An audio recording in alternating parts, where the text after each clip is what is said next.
इस आदमी के पालतू कुत्ते को कुछ गुंडों ने उसकी कार के लिए बेरहमी से मार डाला, लेकिन वो ये खुद नहीं जानते कि ये आदमी अपने टाइम का बहुत बड़ा माफिया रह चुका है और आज भी अंडरवर्ल्ड में इसके नाम से लोग थर थर कांपते हैं।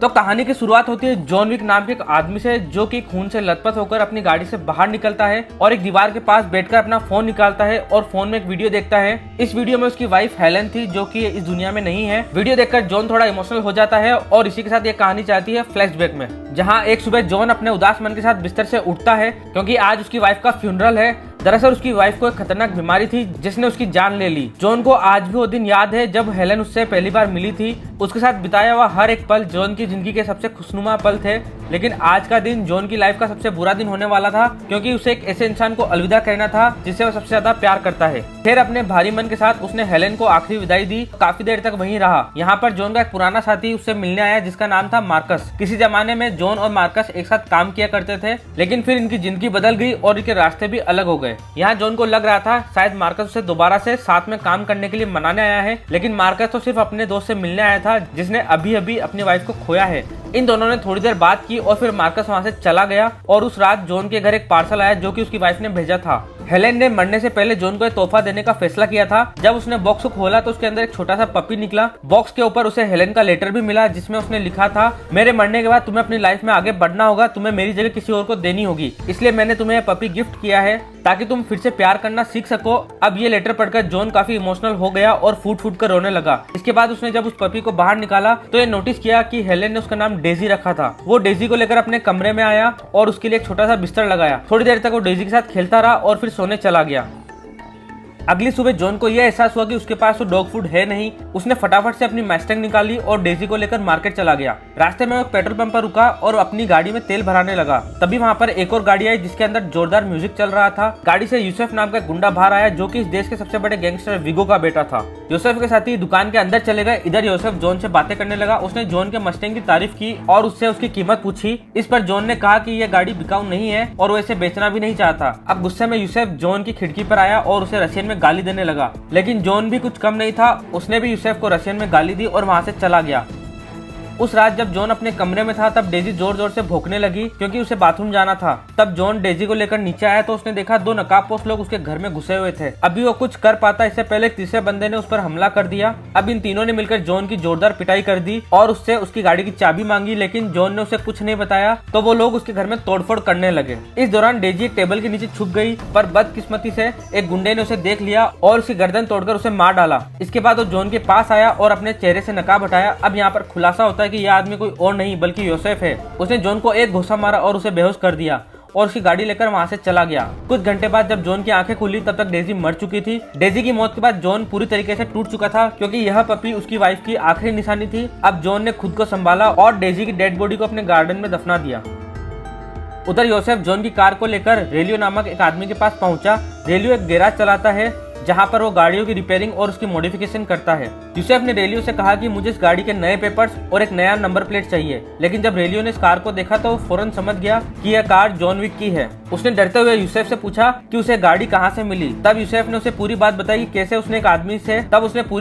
कि कैसे उसने उस आदमी से गाड़ी चुराई और उसके कुत्ते को उसकी आंखों के सामने मार डाला। अब ये सुनते ही रेलियो ने यूसुफ को एक जोरदार थप्पड़ लगाया और उसे अपने गैराज से निकल जाने को कहा। इधर गुस्से में यूसुफ ने भी उसे दो चार बातें सुनाई और वहां से निकल गया। इधर जॉन ने अपने घर की सफाई की और फौरन रेलियो के गैराज पहुंचा। उसने रेलियो से यूसुफ के बारे में पूछा, जिस पर रेलियो ने उसे बताया कि उसकी गाड़ी यूसुफ ने ही चुराई है और उसके कुत्ते को भी उसी ने ही मारा है। यह सुनकर जॉन ने रेलियो से एक सेकंड हैंड गाड़ी खरीदी और यूसुफ की तलाश में निकल गया। उस रात रेलियो को विगो नाम के एक माफिया का कॉल आया जो कि असल में यूसुफ का बाप था। विगो रेलियो को गाली देता है क्योंकि उसने उसके बेटे को थप्पड़ मारा था, लेकिन जब रेलियो ने बताया कि यूसुफ ने जॉन विक की गाड़ी चुराई है और तो उसके कुत्ते को भी मार डाला है तो विगो बिल्कुल शांत हो गया और फोन कट कर दिया। अब जॉन विक का नाम सुनते ही विगो का गुस्सा डर में बदल गया और उसे यूसुफ की फिक्र होने लगी। थोड़ी देर बाद जब यूसुफ घर पर लौटा तो विगो ने उसे अपने पास बुलाया। उसने यूसुफ को शराब का गिलास दिया और फिर उसके पेट पे एक जोरदार मुक्का मारा। यूसुफ को समझ ही नहीं आ रहा था कि उसके बाप उसे क्यों मार रहा है। उसने पूछने की कोशिश भी की पर विगो से धोता गया। थोड़ी धुनाई के बाद विगो ने यूसुफ से कहा, तेरी गलती यह नहीं है कि तूने किसी की गाड़ी चुराई या किसी के कुत्ते को मारा, बल्कि तेरी गलती यह है कि तूने जॉन विक की गाड़ी चुराई और उसके कुत्ते को मारा। वीगो ने बताया कि किसी जमाने में जॉन विक उसके साथ काम किया करता था और पूरा अंडरवर्ल्ड उसे बुगी मैन के नाम से जानता था। जॉन विक कितना खतरनाक है इस बात का अंदाजा इस बात से लगा सकते हैं। एक बार उसने एक पेंसिल को यूज करके 3 लोगों को मार डाला। वो इतना खतरनाक है कि दुनिया भर के माफियाज भी उससे पंगा लेने में घबराते हैं। जो काम सभी को इम्पॉसिबल लगता है वो काम जॉन विक के बाएं हाथ का खेल था। लेकिन एक दिन उसकी मुलाकात हेलेन से हुई और उसके बाद उसने सारे गलत काम छोड़ दिए। जब योसेफ को जॉन विक की सच्चाई मालूम पड़ी तब उसे अपनी गलती का एहसास हुआ और डर के मारे उसका चेहरा पीला पड़ गया। वीगो ने योसेफ से कहा, अगर जॉन विक तुझे मारने निकला है तो तेरे बचने के चांसेस तो 0 है, लेकिन फिर भी मैं तुझे बचाने की कोशिश करूंगा क्योंकि बदकिस्मती से तू मेरा ही बेटा है। अब योसेफ के वहां से जाते ही वीगो जॉन को कॉल करता है और मामले को सुलटाने के लिए बोलता है। तब जॉन उसका फोन कट करके अपने बेसमेंट में कुछ बंदूकें और ढेर सारे सोने के सिक्के निकालता है। इधर वीगो के पास कोई और ऑप्शन नहीं था, इसलिए उसने जॉन विक को खत्म करने का फैसला किया। उस रात उसने 12 हिटमैन की टीम को जॉन विक के घर भेजा ताकि वो उसे मार सके, लेकिन जॉन विक भी इसके लिए तैयार बैठा था। उसने आसानी से सभी हिटमैन को मार डाला और आखिरी वाले को तो चाकू मारकर वो खेल वहीं खत्म किया। तभी जॉन के घर की घंटी बजी क्योंकि बाहर एक पुलिस वाला खड़ा था। इस ऑफिसर का नाम जिम्मी था और ये जॉन को पहले से जानता था। जब जिम्मी ने घर के अंदर लाशें देखी तो उसने जॉन से पूछा क्या उसने दोबारा से अंडरवर्ल्ड ज्वाइन कर लिया है, जिस पर जॉन ने कहा वो तो बस कुछ पुराना हिसाब किताब चुकता कर रहा है। अब ऑफिसर के जाने के बाद जॉन ने कुछ लोगों को कॉल किया जो एक क्राइम सीन की सफाई और बॉडीज को ठिकाने लगाने में एक्सपर्ट थे और इन लोगों ने पहले भी जॉन विक के लिए काफी सफाई की थी। इन लोगों ने फटाफट से पूरा घर साफ कर दिया और जाते जाते जॉन ने इन्हें कुछ सोने के सिक्के दिए। इधर वीगो जॉन विक के पुराने दोस्त मार्कस से मिलता है और उसे एक ऑफर देता है कि अगर वह जॉन को मार देगा तो बदले में उसे $2 मिलियन मिलेंगे। मार्कस को यह ऑफर पसंद आया और उसने खुशी खुशी जॉन विक की सुपारी ले ली। इसके बाद जॉन एक होटल में आकर रुका ताकि वीगो के गुंडों से बचकर रहे। दरअसल यह होटल काफी खास है क्योंकि इसे सिर्फ अंडरवर्ल्ड के क्रिमिनल्स ही यूज करते हैं और यहाँ का एक रूल है, होटल के अंदर कोई भी खून खराबा नहीं करेगा और अगर ऐसा कोई करता है तो इसकी कीमत उसे अपनी जान देकर चुकानी पड़ती है। जब जॉन होटल के अंदर गया तो उसे एक पुरानी दोस्त परकिंस मिली जो पहले से ही उस होटल में मौजूद थी। इस होटल के मालिक का नाम विंस्टन था जो जॉन का पुराना दोस्त है। शाम को जॉन विंस्टन से मिला और उससे योसेफ के बारे में पूछा। तब विंस्टन ने बताया कि योसेफ हर रात रेड सर्कल नाम के एक नाइट क्लब में पार्टी करता है। इन्फॉर्मेशन मिलते ही जॉन ने ढेर सारे हथियार इकट्ठे किए और फटाफट से उस नाइट क्लब में पहुंचा। सबसे पहले उसने 2 गार्ड्स को मारा जो योसेफ के पहरेदारी में लगे हुए थे। इसके बाद वो नीचे गया और जिस किसी ने भी उसे रोकने की कोशिश की जॉन ने उसे मौत के घाट उतार दिया। उधर योसेफ महंगी दारू और लड़कियों के बीच अपनी रात गुजार रहा था। तभी वहाँ पर जॉन पहुंचा और उसके आते ही जोरदार गोलीबारी शुरू हो गई। जॉन ने बड़ी सफाई से योसेफ के सभी गार्ड्स को मार डाला। हालांकि योसेफ मौका देखकर क्लब से बाहर आ गया और एक गाड़ी में बैठकर वहाँ से फरार हो गया। इधर जॉन ने उसके एक आदमी को चुन चुन कर मार दिया, लेकिन इस दौरान एक चाकू उसे भी लग गया।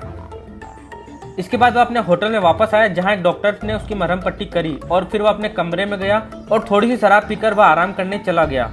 उस रात मार्कस सामने वाली बिल्डिंग के छत पर गया जहां से वह जॉन पर निशाना लगाकर बैठ गया। तभी उसने देखा कि कोई चुपके से जॉन के कमरे में घुसने की कोशिश कर रहा है और यह देखते ही उसने जॉन को सावधान करने के लिए उसके पास में गोली चला दी। और यहाँ पर हम देखते हैं कि यह कोई और नहीं बल्कि जॉन की पुरानी दोस्त परकिंस थी। परकिंस ने जॉन पर कई गोलियां चलाई लेकिन जॉन बड़ी सफाई से उनसे बचता गया। तब परकिंस ने बताया कि अगर मैं तुम्हें इस होटल के अंदर मार दूंगी तो वीगो मुझे $4 मिलियन देगा। जल्द ही इनकी हाथापाई शुरू हो गई लेकिन जॉन ने घायल होने के बाद भी परकिंस को दर्द दबोचा। उसके बाद उसके सिर पर बंदूक लगा दी। यहाँ पर परकिंस ने अपनी जान बचाने के लिए जॉन को वीगो के बारे में कुछ इन्फॉर्मेशन दी। उसने बताया कि वीगो अपने सारे पैसे और जरूरी फाइल एक चर्च के बेसमेंट में छुपा कर रखता है। अब यह इन्फॉर्मेशन मिलते ही उसने परकिंस को बेहोश कर दिया और बगल वाले कमरे में मौजूद अपने ही दोस्त हैरी से परकिंस पर नजर रखने को कहा। इसके बाद वो चर्च में चला गया। चर्च में घुसते ही उसने सभी गार्ड्स को मार डाला और वहाँ के नकली फादर को धमकाकर उसे तिजोरी तक ले गया। उसने तिजोरी में मौजूद लेडीज को बाहर निकाला और वीगो के पूरे खजाने में आग लगा दी। जब वीगो को इस बात की खबर लगी तो भागते हुए चर्च पर पहुंचा, लेकिन जॉन यहाँ पहले से ही मौजूद था